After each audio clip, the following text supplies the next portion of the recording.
actually, I'm not going to move this because I think David and Carl are taller than I am. My name is Dana Levin. I am here for St. Louis Poetry Center. I am here for David Baker and Carl Phillips. And I'm going to say some things, and then I'm going to introduce David, who will read, and then I'll introduce Carl, who will read, and then after that we might do a little light Q&A, and books are here to buy and have signed. Carl's new book of essays, which doesn't come out until November 1st, is actually here, so I really encourage you to purchase My Trade is Mystery. These are really great essays. I'm very excited to have the whole book. I also want to acknowledge today's shooting at the School for Performing and Visual Art. I probably don't have that name right, but I just want to say that I am thinking about families and students and schools, and I'm sure many of us are. So. We have had a truncated observable reading series this year as we've been trying to figure out how we want to function post-pandemic emergency. I don't want to say post-pandemic because it's still happening. But we're trying to figure out how we want to move back into the public world. So this year we're doing two main events, one in the fall, one in the spring. In the spring, on April 14th, we're going to bring in Shelley Wong and Ina Carino to read and to do workshops. We're very excited for National Poetry Month. And then for the 23-24 season, I think we'll be back to a fuller complement of observable readings. So stay tuned for that. I want to thank the Missouri Arts Council, the Regional Arts Commission, and Poetry Foundation for helping us run the Observable Reading Series. This is the 19th year. Is that right, Aaron? Yeah? This is the 19th year that we have been running readings in St. Louis. Our first reader tonight is David Baker, and his latest book is called Whale Fall. And as I was reading it this week, there were two lines in particular that kept running through my head. And the first one was, I had a nightmare I was living my present life, from a poem called 19 Spikes. I can see people going like this. Yeah, I mean, I had a nightmare I was living my present life. I mean, how many of you are having this experience, you know? It's been a very difficult number of years, and I appreciated seeing this line. In David's work, and in this book in particular, it's also a line that's engaging our climate emergency. I also consider COVID to be part of our climate emergency. And I think David's work has always been really interested in the natural world, but I would say maybe for the last 10 years in particular, I don't know if David would argue with me about this, the focus on eco-poetics has been very primary. And this book in particular, I was really aware of how the vast forces of destruction and their effects on the singular and the ordinary was something that was preoccupying these poems. You know, there's this moment in the central title poem where there's some documentary material about things found in the stomachs of whales after they've died. And, you know, reading this list that included flower pots and a garden hose among plastic bags is such a grotesque engagement with the quotidian. And at the same time, engagement with the quotidian, which is something that David is really attentive to, becomes a way of moving through this experience and holding on to what we love and what matters to us about our daily lives. I was also really aware of naming as a kind of defiance against extinction, like this moment from one of my favorite poems in the book called Mullen. Are you there? Farmer's bandage. Ghost in shadows, not to be confused, hag, taper, gar, fish, candle wick. Baker makes vastness of time feel intimate and the intimate feel vast. And the other line that really resonated for me is also from this poem, Mullen. I lean over shadows of a billion years. This is a poetry of transformative attention. David Baker is the author of 13 books of poetry, recently Whale Fall, published by W.W. Norton, and Swift New and Selected Poems, as well as 6 books of prose about poetry. Among his awards and prizes, prizes and grants from the Guggenheim Foundation, the NEA, the Mellon Foundation, and the Poetry Society of America.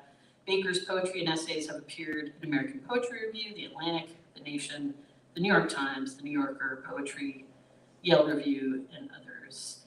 He served for many years as poetry editor of the Kenyon Review, and I can tell you he was a very wonderful editor, especially of the online work, which was often very odd and interesting and long, and I really appreciated it when Kenyon Review went online and started to use that online space a little bit differently than the print magazine.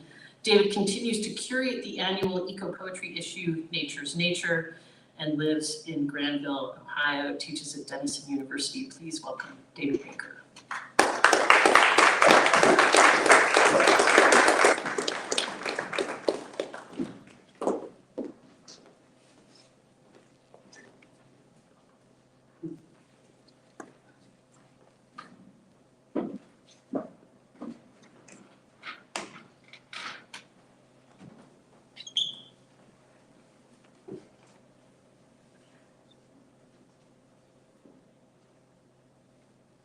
Seem very far away.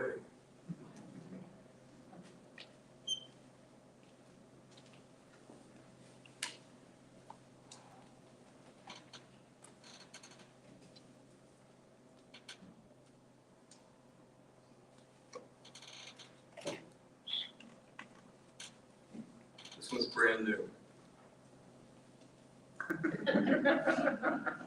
That's how new. 6 notes.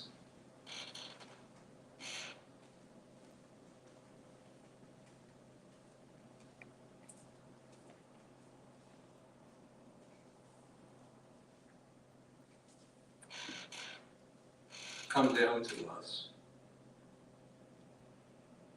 Come down with your song, little wren.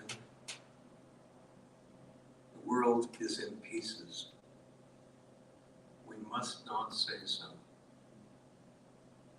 In the dark hours, in the nearest branches, I hear you thrum. The deer come to die beside the creek. But the color of walnut stain, reek, and runoff from the new development, there, beyond the woods, rib and skull, no jawbone. It makes a soundless scream. I hope for peace when I walk here sometimes in the dark. If not peace, clarity. If not clarity, at least a place to breathe. Else I'll scream too. Come down, little dove, far above the day. I hear you in a thirsty palm or up beyond the rocks, a windy reed of song, blue sun, blue cloud above the sweeping bay.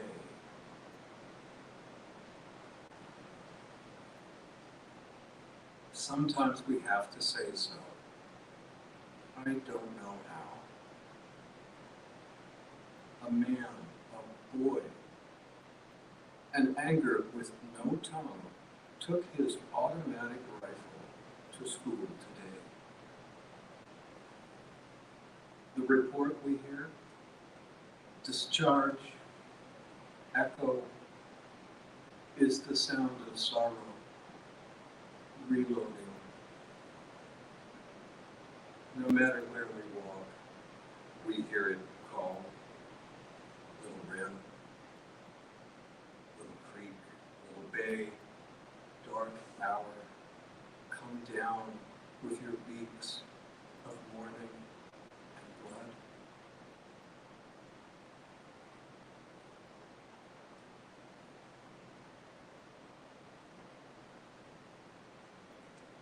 I was excited to read that poem here because it was just released this morning online in a magazine. I was like, cool, it's so new. And then today happened, and I'm so sorry.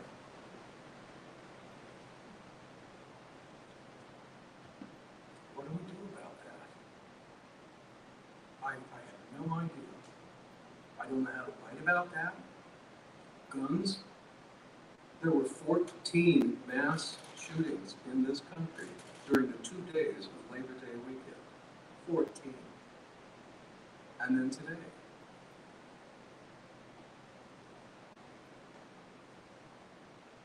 I don't know what a poem does about that. Except, I think, sometimes we have to say so, right? Somehow.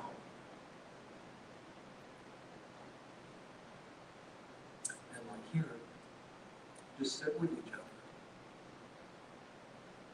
and say so. 242 mass shootings this year in this country.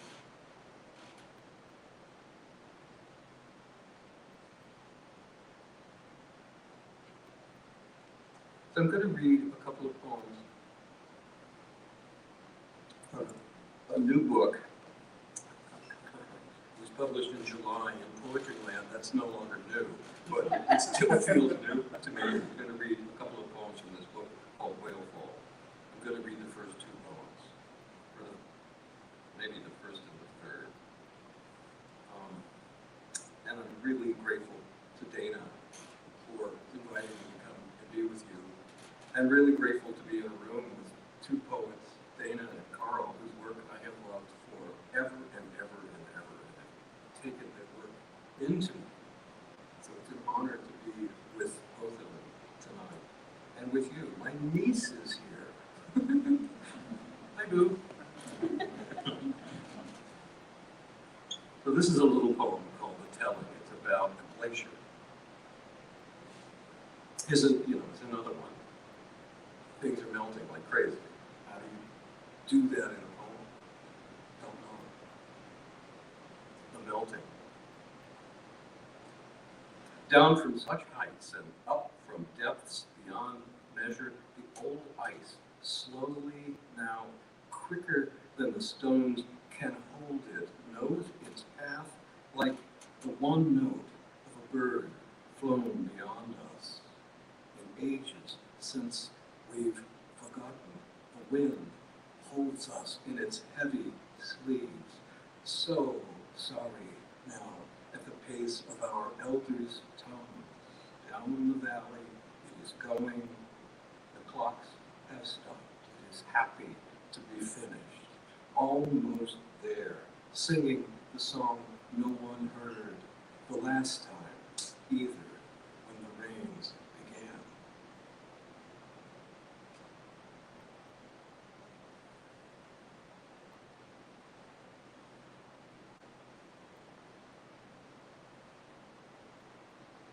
"19 spikes." This is a little bit longer, not unbearably long, I hope. And this is a hard one to hear because it's in a lot of voices. It's not really coherent in some way. It's made of pieces. Voices are talking over each other. Doctors and ill patients and news reports and all kinds of things like that. It is about, or it was begun, you may remember this. The first day I saw a depiction of the coronavirus. You remember the first picture you saw? It was probably in color. It may have been green with some red spikes, or blue with some yellow spikes. It was kind of beautiful. When that happened to me, when I saw that picture that day, suddenly everything I saw looked like that. My viburnum plant in my backyard, which had just been destroyed by, and my viburnum had these blossoms with these spiky things, which had just been destroyed by a storm, and hailstones, which looked like that. Everywhere I saw the sweet gum tree in the yard that produced these little spiky seed balls. Do you know what a sweet gum thing looks like? This poem became something like a virus. Everything began to self-replicate and look like everything else. Words get used over and over in different ways. It's about illness. My own, which was not COVID, but a long chronic viral thing, and about COVID. Then the storm came.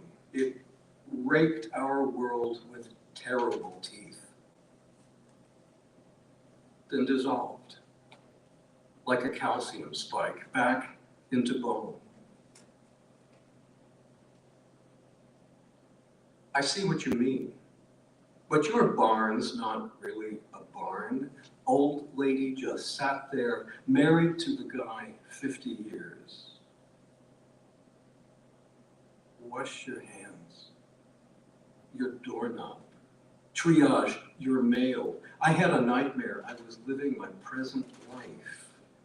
Can't touch my nose. It's called resorption. What? It throbs like crickets in my ears. Your BP was what? No touching. COVID petals. She said, wash your hands. It took his body hours to work down through the corn, the quicksand weight of it. Her in her folding chair, him with a new auger for the bin. He sort of spilled out. So the viburnum's full of little pink blooms, bees in orbit with their spikes, their barbs, poisons, perfumes.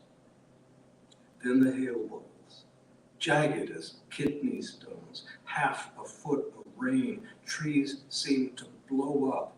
Then the whole thing, whoosh.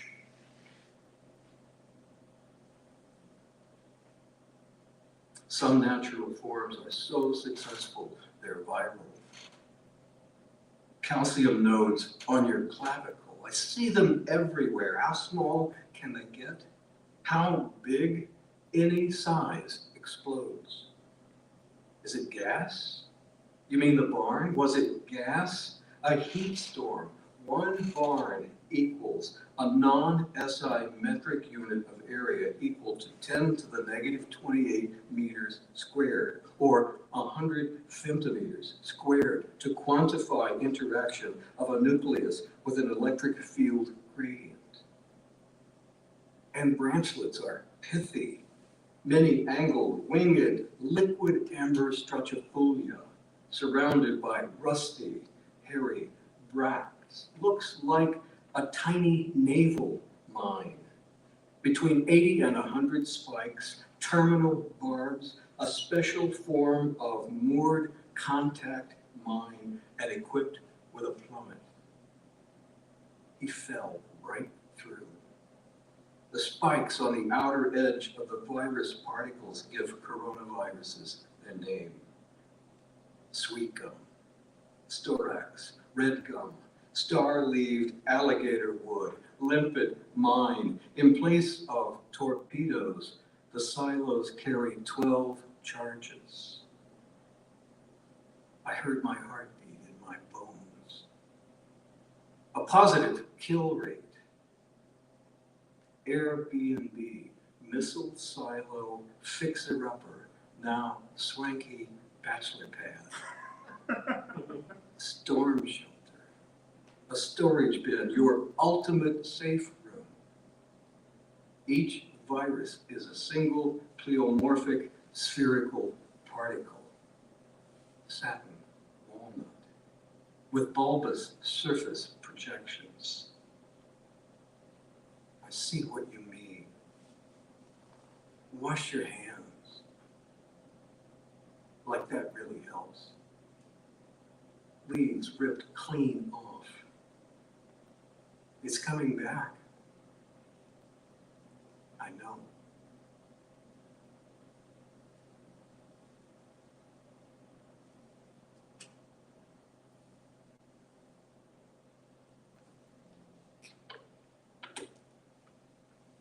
read one more from this book and then one or two other very new poems. I'm reading the last poem in my book now, and I'm reading it because it's about a bridge in or near Jefferson City, and I'm from Jefferson City, and I've spent the weekend at my brother's house there. I'm a Missourian. Go Cardinals. And there's this bridge way out in the boonies where I used to take my dad, and we would watch the fish, and we would hike. And I went there yesterday with my brother, who didn't know where it was, and there it was. And the sight of this bridge, it's beautiful to be there again, is part of this poem.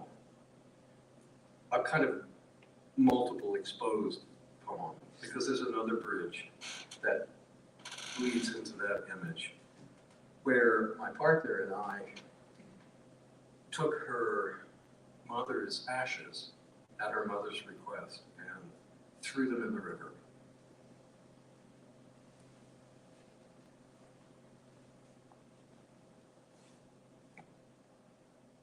So far, well, we got out of the car.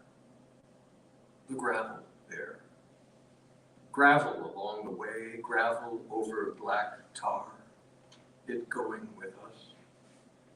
Picked up the little creek at the fallow cornfield and chicory all along the way, blue-eyed and wild, Queen Anne's lace among it, thistle among it.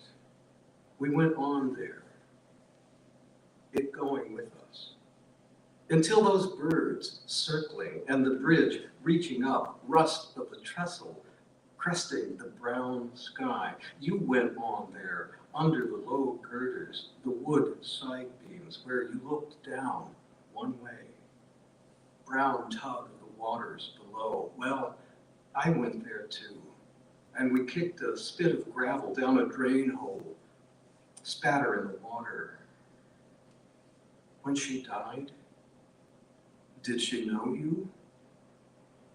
More of the swallows up from the slats, wherever the gravel splashed, circling now above us. I don't think she knew you. Well, she gripped my 2 fingers hard the old way. She seemed to smile. Slatted road boards below us, to see through to the brown water. And look, 2 or 3 guard, drifting slow with the current, 2 shadows with teeth, really below the surface, not far. More birds calling down the way where the water turned, maybe a quarter mile, it going with us. Well, this is where we dropped her in. Dropped her in. Urn made out of salt. She wanted to be that way. Ashes writ in water. So you say, you there in the whisper. The birds sunk into some limbs, hollowing green shadow. When I die, will you be there? Will you watch me go? Turned back for the car. Her going with us, having flown so far.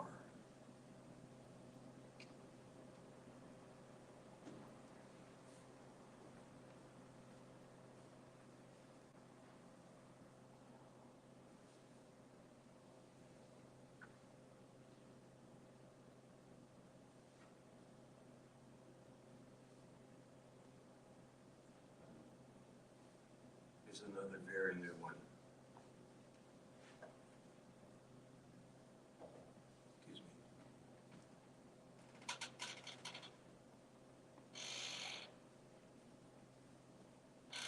After long illness,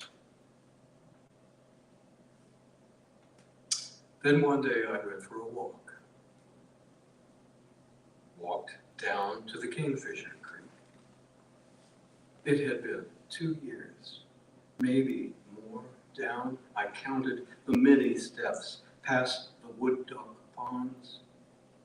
Mid-April, The spring peepers, pseudocris, crucifer, sang from moss logs and willow mulch, from cattails, high and low, all around these trees. Their brown song rose and fell in little gasps.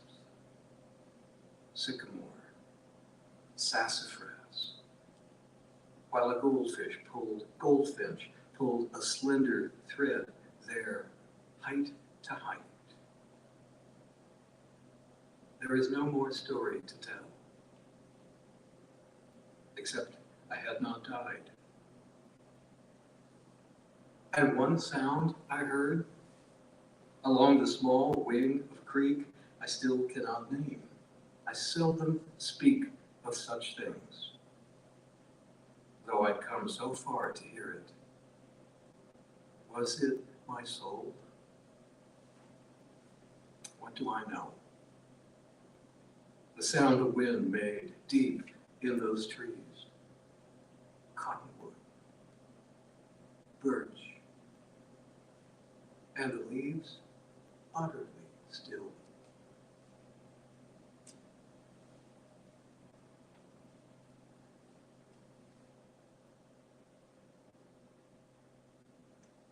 One more poem. And I'll say again that thank you for coming. Been sitting in a room on a bad day, listening to a couple of guys sing songs to you with hope. And thank you to Dana. So, Dana said for some years I've been writing more explicitly eco-poetry kinds of things. Maybe that's the case. I have done that with lots of help. I go on field work with friends of mine who are scientists, environmental biologists, the fish people and the water people and the grass people and the star people and the bird people. And I go out with them on their adventures and I learn from them. And I've never written about them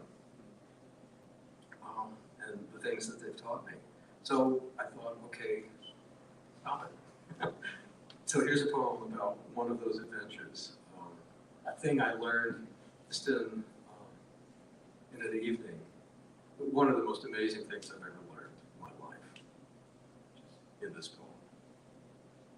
This is called Lake Georgic in a Field in Ohio. Take my hand, she said, and I lay my palm on top of her hand, and she knelt a little. I knelt beside her, and she waved gently as with a wand the small penlight she held like a pencil, tracing in the humming air a phosphorescent J. We were in clover, we were in Jimson in the field, we were in sedge grasses wet with the birthing of mid-evening. I have been a biologist all my life, she said, and I love this more than anything. J in the deep blue air, J, and the red-winged blackbirds chipped from the cattails around the pond, and a jet glided homebound or outbound in the low horizon. J, she wrote, we wrote, and then a blink answered from the cave of curled grasses, and another came toward us in a funny sort of dancing rise and fall. And I realized we were speaking, all of us, firefly, an awkward human couple, not a couple. And the wonder was not that they answered us. The wonder was it dawned on us finally to ask. It's the coolest thing. You can do that. Go out in some field here around St. Louis and, when are the lightning? I said fireflies, I call them lightning bugs. The lightning bugs are out in when, like June? And they come out of the low grass. And we went out there and she started doing this thing and they began to come toward us and got all horny. You know, like, hey, you know, and like they go up and run, blink, blink, blink. It was the coolest thing. Try it sometime. Thank you, everybody.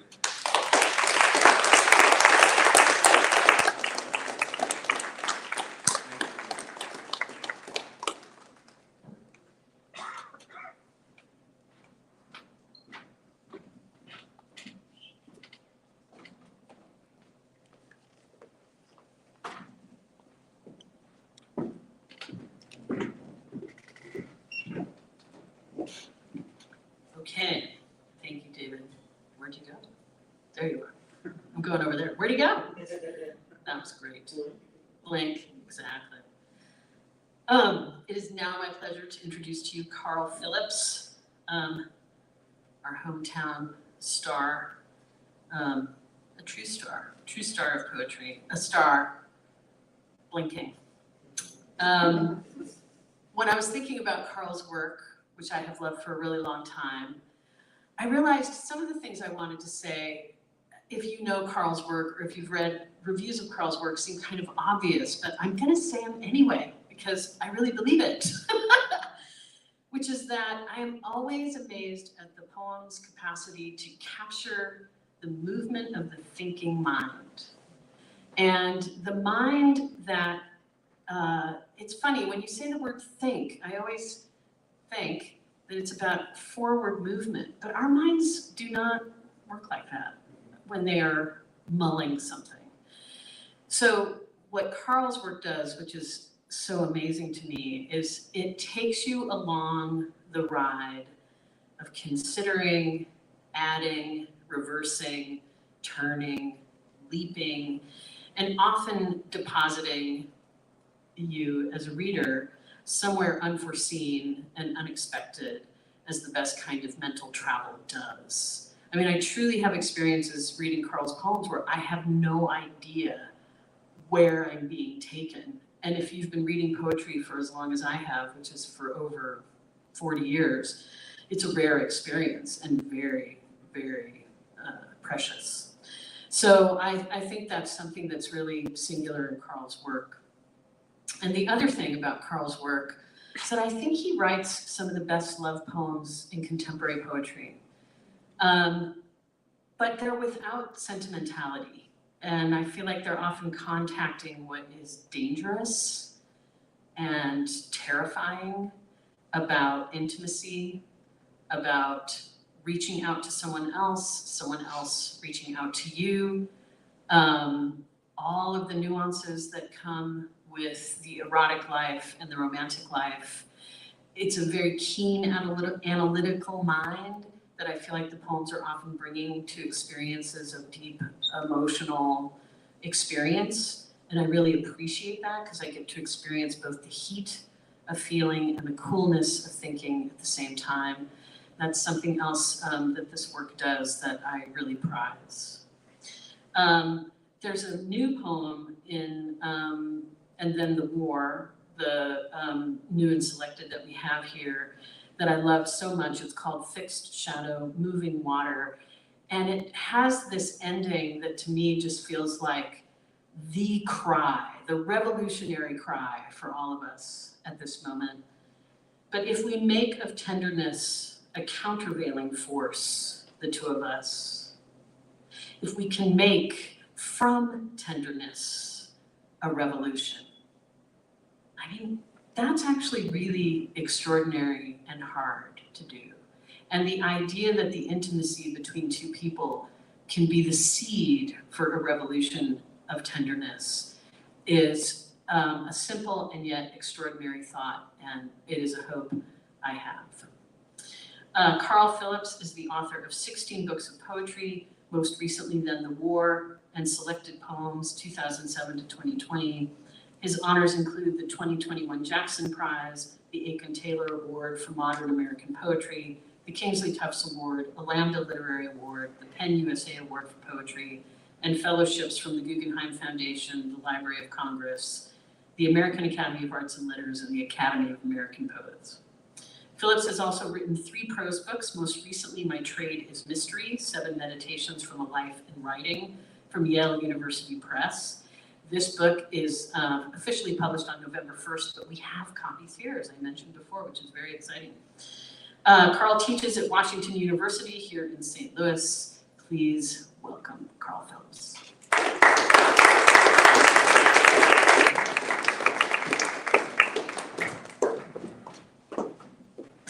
Thank you, Dana. Thanks for having us here, and thanks St. Louis Poetry Center. It's great to be reading with you, David. We've been friends for like, what, 82 years? Something like that. A long time. So, that's nice. Okay. Give me some poems.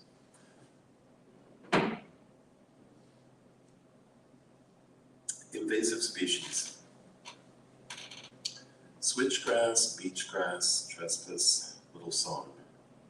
Little song, years remastering truth, now begins its own truth. Little song, deep in the night.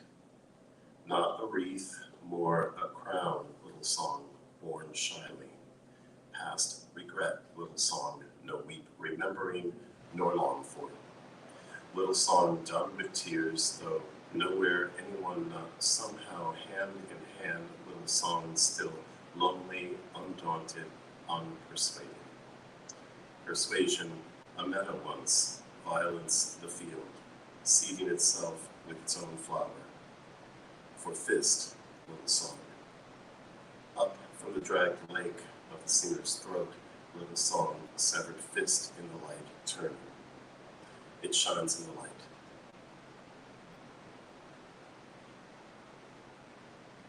I don't know where that all came from. Like some weird language. This is called And If I Fall.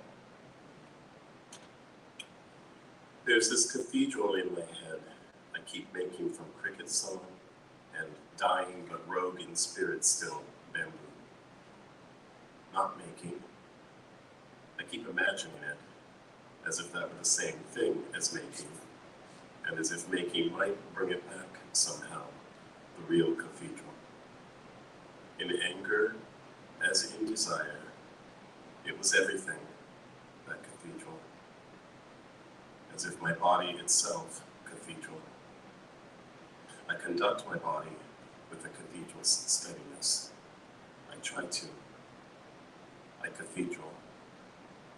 In desire, in anger. Light enters a cathedral the way persuasion fills a body. Light enters a cathedral the way persuasion fills a body. That to me is an example of how a comma is useful. So the second line has a comma. So I'm on leave, so I haven't gotten to say many teacherly things like punctuation counts. So just throwing it in there. This is called The Darker Powers. Even if you're right, and there's in fact a difference between trouble unlooked for and the kind of trouble we pursued ruthlessly until at last it was ours, what will the difference have been, finally? What I've called the world continues to pass for one.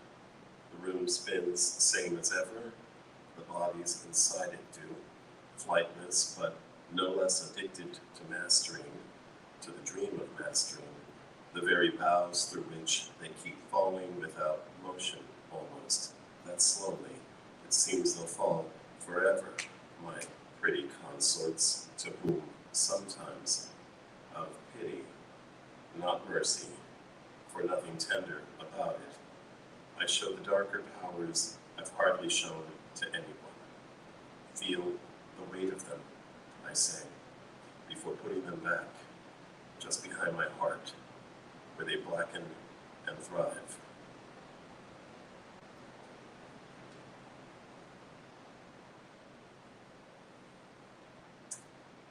That the gods must rest.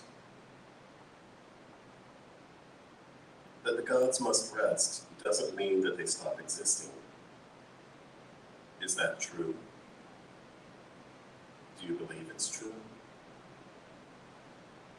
I could tell it was morning by all the crows rising again from that otherwise abandoned husk of a car over there. So ruined, who can tell the make of it now? What color?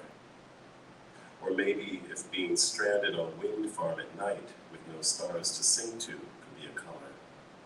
That color, maybe. The way an unexpectedly fine idea will sometimes emerge from what looked on the outside like the mind as usual treading water was the crows rising. A misleading clarity to the air, like logic. He only wants what he deserves. He deserves everything he wants.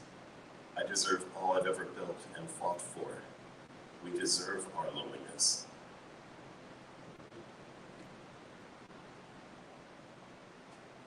It's a twisted kind of love. I like and agree with what you said, Dana. Many things you said about the poems. But I was thinking what the long string of X's would say about that. It's like, it's nothing about love.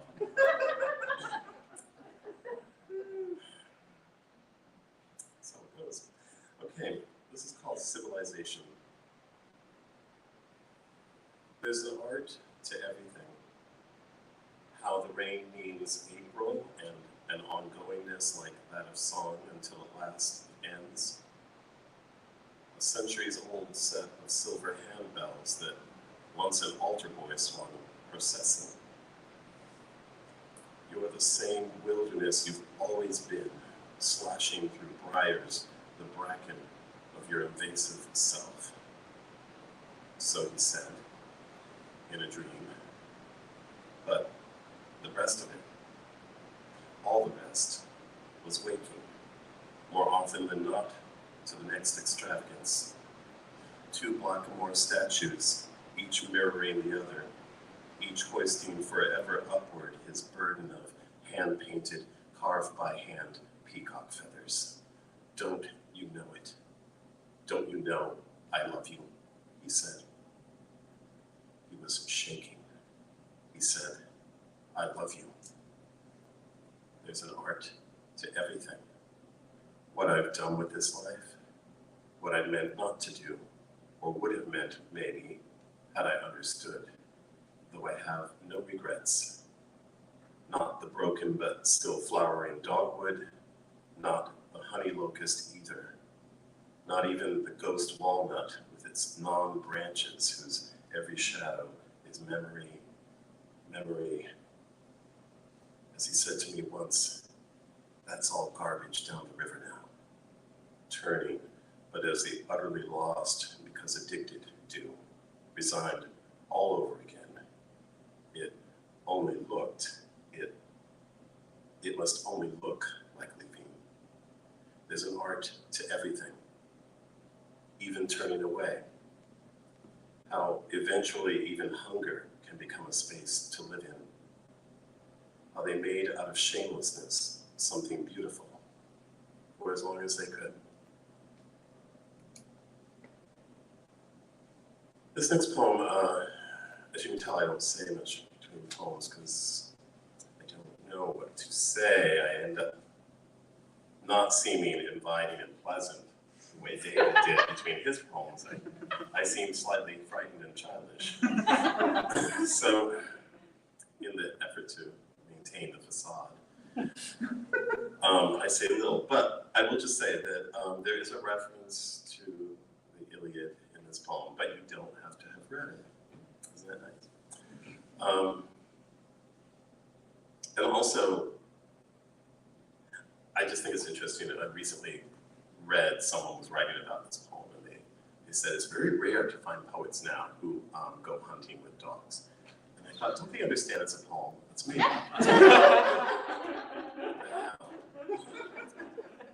Anyway, it's called Something to Believe in. My 2 hunting dogs have names, but I rarely use them. As I go, they go.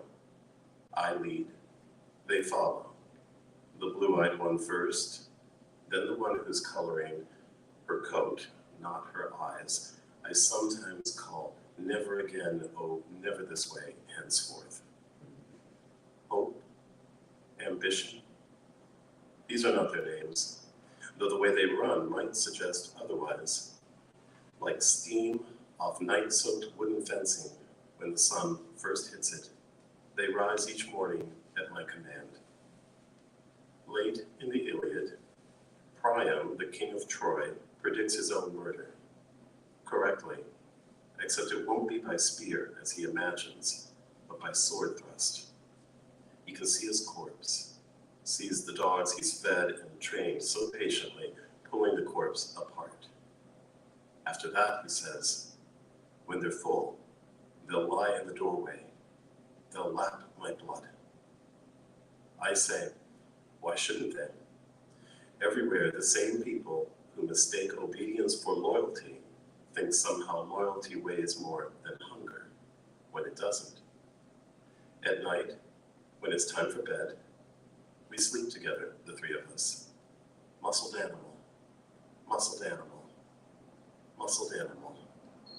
The dogs settle to either side of me, as if each were the slightly folded wing of a beast from fable, part power, part recognition. We breathe in a loose kind of unison. Our breathing ripples the way oblivion does, routinely, across history's face.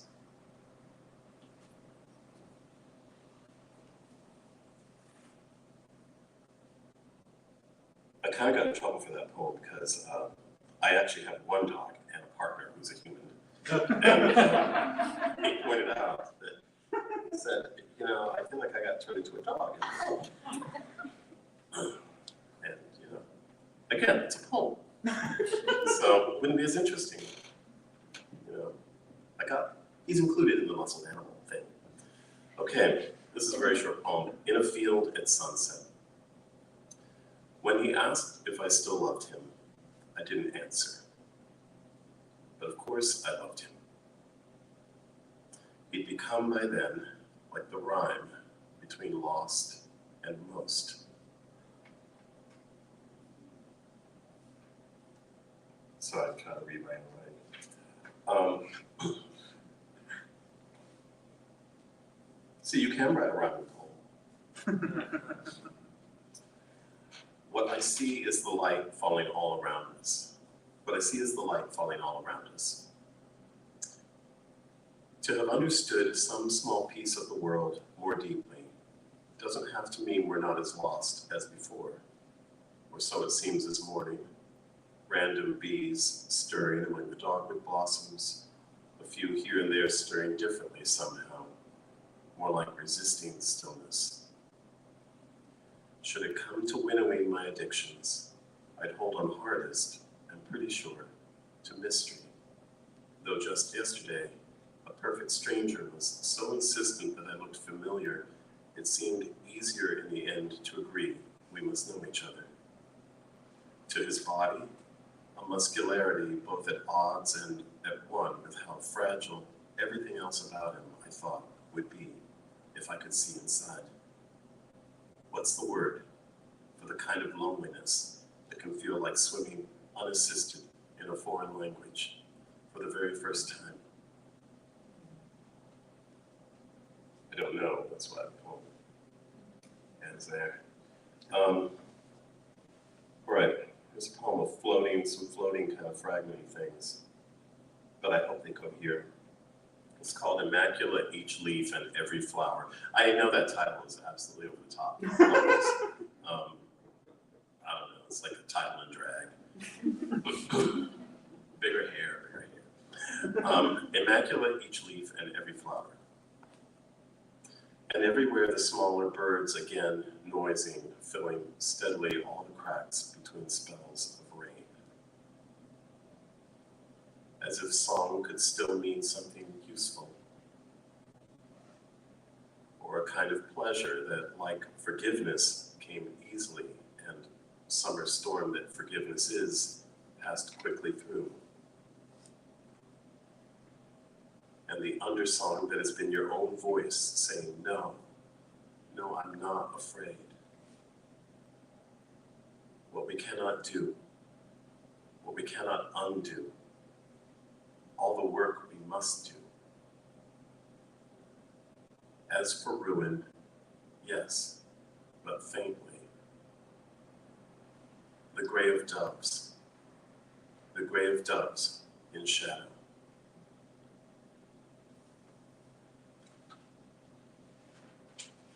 Oh, okay, I don't have a lot of new poems, but here's one. It's called Fist and Palm. You know, fist, palm. There are plenty who'd hardly recognize me now. I used to be that cruel, by which I mean I was frightened mostly, and now I'm mostly not. Joy, if only flickeringly, each day astounds me. The man I used to be dismounts, relents for a bit, before digging his boots, streaked with longing, my own longing, what I can't help, hard into my sides again, into the man I've become. His way of reminding me we've only stopped for rest, a short rest, some water. We've years to go still. He has his job, I have mine.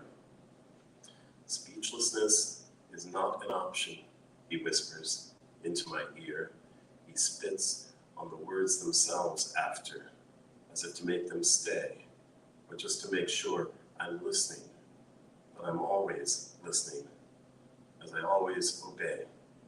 Isn't this obedience? These songs I've built from things too difficult to speak of.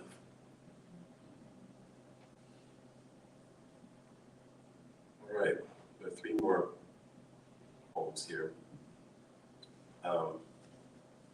And none of them is in 23 parts or anything. But sometimes that happens. That happens a lot at readings I'm at. A lot.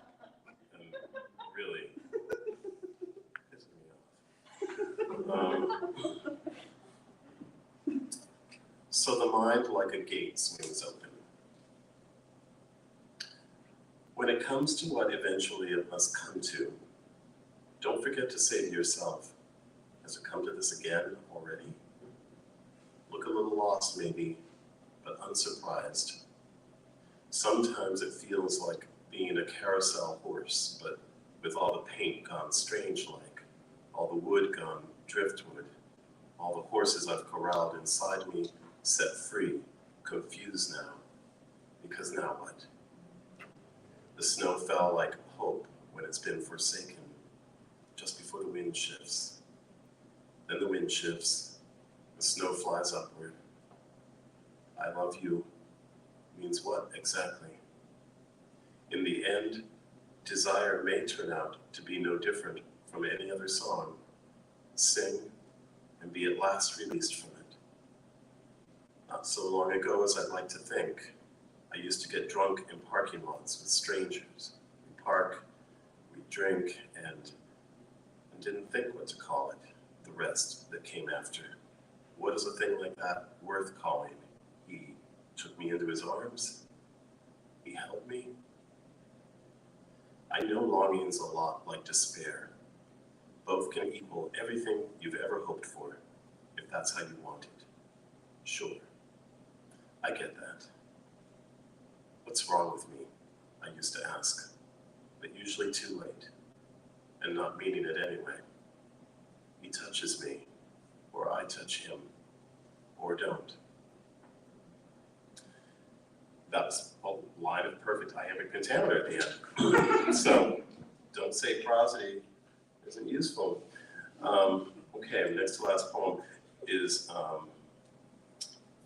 one that Dana quoted from, in fact. I'm very honored to have had it quoted from. It's called Fixed Shadow Moving Water. One friend tells me everything's political. Another says nothing is. We just make it political. By we, he means human beings, I assume. What's political to a fox curled in sleep, or a pond, or a sycamore in winter with no leaves left to stop the snow falling through it. I have loved you for less time than I have loved some others, but none more deeply than you. No one more absolutely. Which, as if inevitably, amounts to a hierarchy of sorts, doesn't it? Value, then the power that comes with it, soon enough the distribution of power, who gets to do the distributing. But if we can make of tenderness a countervailing force, the two of us, if we can make from tenderness a revolution,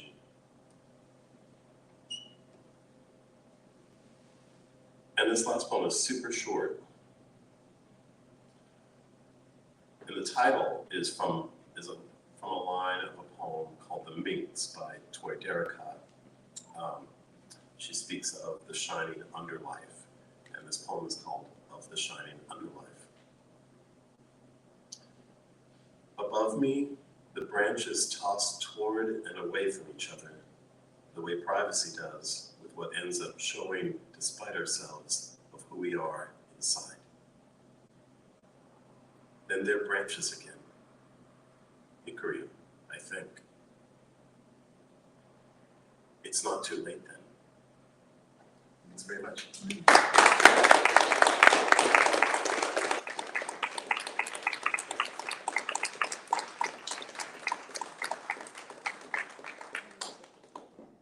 I actually think we've run out of time for Q&A, but what I really encourage you to do is buy books and talk to the readers, and hang out and have a drink and talk to each other. What do you think? Yeah. All right. Thank you. Hey, thank you so much for coming. We really appreciate it as we're getting back into our groove. It's nice to see so many people.